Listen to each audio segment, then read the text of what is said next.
I'm Dr. Laws, and welcome to ADHD Life Hacks, a YouTube channel dedicated to providing information and simple strategies for the ADHD life. Today I'd like to share with you an explanation of the ADHD brain and nervous system. This is an explanation that I give to all the new patients that come in to my office when we're talking about ADHD.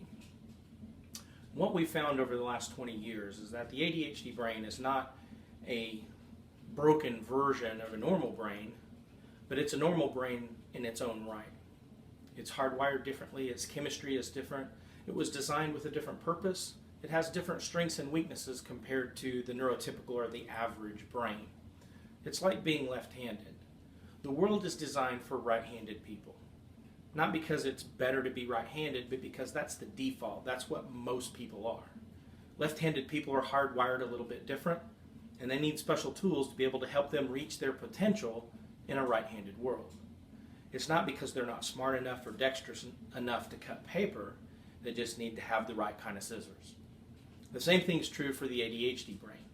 The modern Western world is designed for the neurotypical way of processing information. People with ADHD need special tools to help them manage in a world that was designed for processing information in a way that's completely different than they naturally do. One of the best analogies to help people understand the differences between these two types of brains is the farmer and the hunter-gatherer.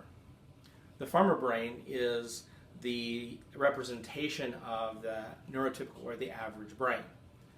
The hunter-gatherer brain is the ADHD brain.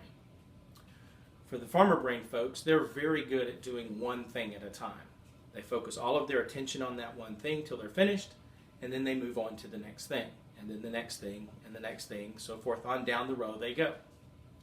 They spend part of their mental energy making a list of things to do, prioritizing the list so they have the most important thing first and the least important thing last.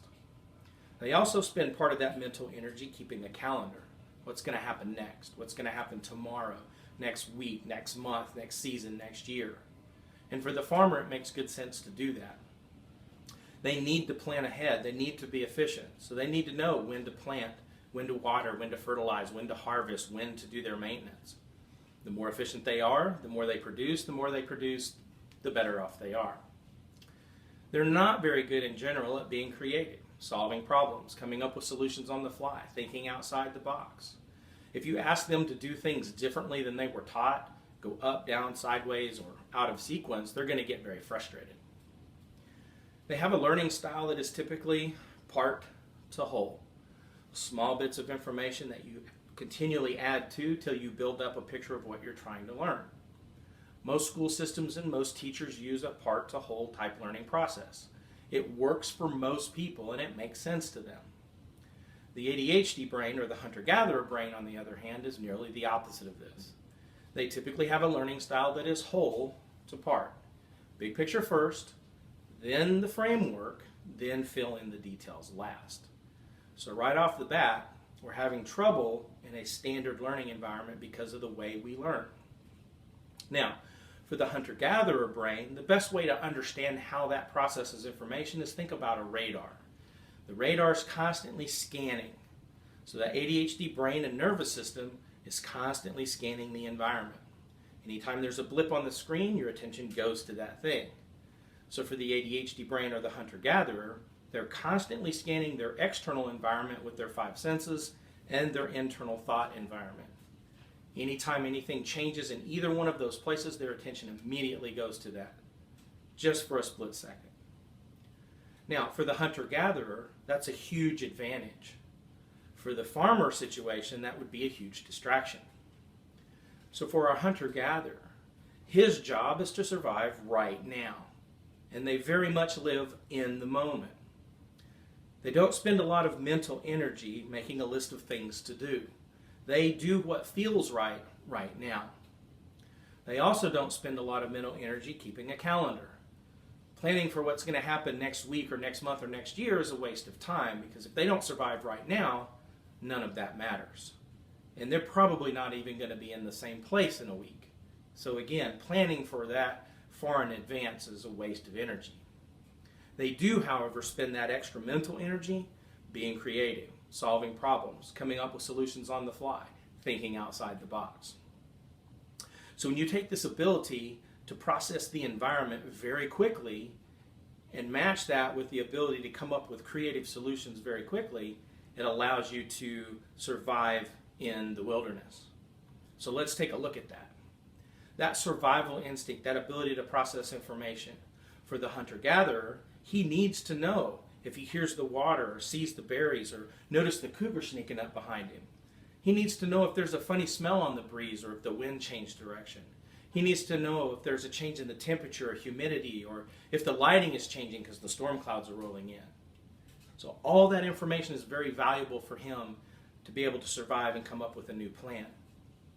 Now when we take that ability and we put that into the classroom for a standard, K through 12, it becomes a huge problem. The hunter-gatherer can't turn his radar off or on. It stays on all the time. And so that person in the classroom is going to continually process all the stuff that's going on around them. You usually have 25 kids in the classroom that are all moving, they're all making noise.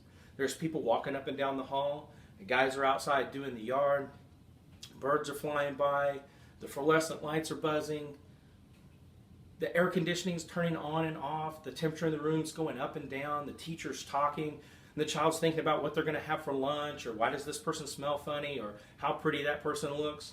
So they've got all of this data running through their head that they have to process, in addition to trying to pay attention to that little bit of data that's coming in from the teacher.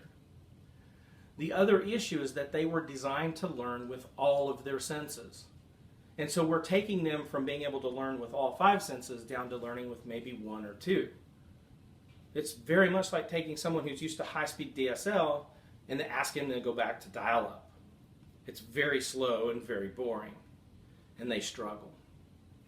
Now the same thing's true for the farmer. If we take the farmer and we put him out in the wilderness, he's not going to do very good. He's going to be so focused on his map and his compass, he's not going to hear the storm coming or notice the cougar sneaking up, and he's going to probably starve to death. So again, one isn't better than the other. It's just that one performs better when it's in its right environment. Now, the issue of hyperfocus. People with ADHD can focus sometimes, and that's what causes a lot of the controversy with the diagnosis of ADHD. If people with ADHD could never focus, there'd be no controversy. All the farmer brain people would be like, oh, those poor ADHD folks can't focus, they need help. Let's get them some help. But the problem is they can focus, and sometimes they can focus very well for long periods of time. So it's very confusing for the farmer brain people. The reason it's confusing is because they can turn their attention on or off based on the priority or the importance of the task that they have to do. And they assume that everyone else can do the same thing. So when they look at a hunter-gatherer or a person with ADHD and they see that they can focus sometimes, but then not at other times, they make the assumption that the person is choosing not to focus. And that is very far from the truth. What happens with hyperfocus is something that happens automatically. It's a reflex. It's there to protect that person. So if we go back to our hunter-gatherer scenario, we look to see what triggers the hyperfocus. The trigger is the cougar. So when the hunter-gatherer notices the cougar, it's like, oh crap, there's a cougar. The radar automatically turns off, and he is laser focused on the threat. Once the threat's been dealt with, immediately goes back to radar mode. It's not a choice. It's not something they choose to do. It happens automatically, and it's there to save their life. If that didn't happen, they'd be dead. Look at the cougar. Oh, crap. Oh, look at the butterflies. Oh, wow, the pretty flowers today are great. Crunch, they get eaten. So again, it's something that happens automatically. There are several things that trigger that hyperfocus. Things that are new, novel, or intriguing. If you think about the hunter-gatherer scenario, if something new comes into their world, they need to very quickly figure out what that is. Is it a threat? Can I use it? Can I eat it? Is it going to eat me? Is there something I can do with it to solve a problem? Once they figured that out, they're going to set that aside and move on to the next thing. From the farmer's point of view, it looks like they get bored easily. Things that are interesting. And that's true for most people. If you're interested in it, if it's stimulating to your brain, it's very easy for you to stay focused on that type of information. For other people, it's competition. It doesn't matter what the data is they're trying to learn. If they think it's going to help them win, they can learn it very quickly. A sense of urgency. A sense of urgency comes in lots of different forms. The cougar, so real life and death situations. These are the people who are the calm in the storm. These are our warriors and our firefighters and our police officers. That when things get all out of control and chaotic, they seem to be very focused. This is also triggered by high-risk activities.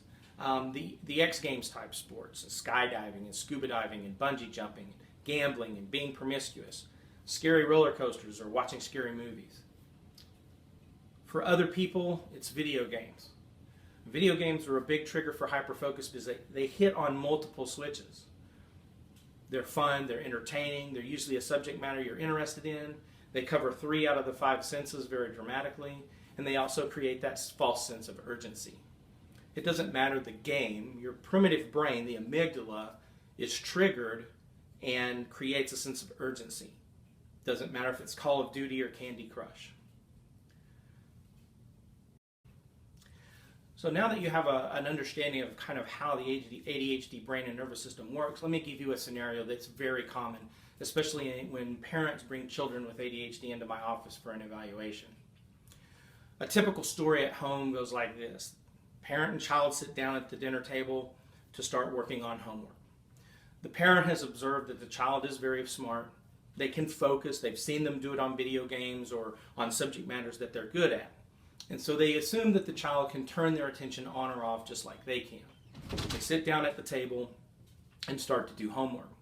The child can't pay attention. Their focus is all over the place. They're struggling. They're getting frustrated. The parent's getting frustrated. And an hour and a half goes by and the frustration levels go up, and up. And the parent starts screaming and yelling, threatening life and limb. And then all of a sudden, out of the blue, the child can focus and they get their work done in 10 or 15 minutes. The parent's very frustrated now because they can't imagine why the child wouldn't just do that at the beginning. And they have to go through this huge long scenario every day trying to get the homework done. Unfortunately, the parent makes the assumption that the child is choosing not to focus, which is ridiculous. If we ask the question the other way, what child have you ever met that if they could focus would choose not to and get yelled at for an hour and a half every night trying to do homework? That's ridiculous. There's no benefit for the child to do that. The issue is truly that the child doesn't have a choice. They can't focus. Unfortunately, the parent, once the threat levels get high enough, sees the child focus and assumes that the child all of a sudden made a choice. So what's really happening here?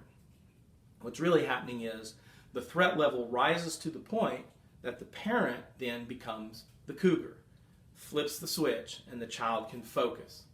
The child doesn't have any idea how or what happened that all of a sudden it's easy for them to do their homework and get it done. It just happens. I hope this explanation of the ADHD brain and nervous system has been beneficial and help you understand how your brain and nervous system works compared to those around you. Thanks for watching.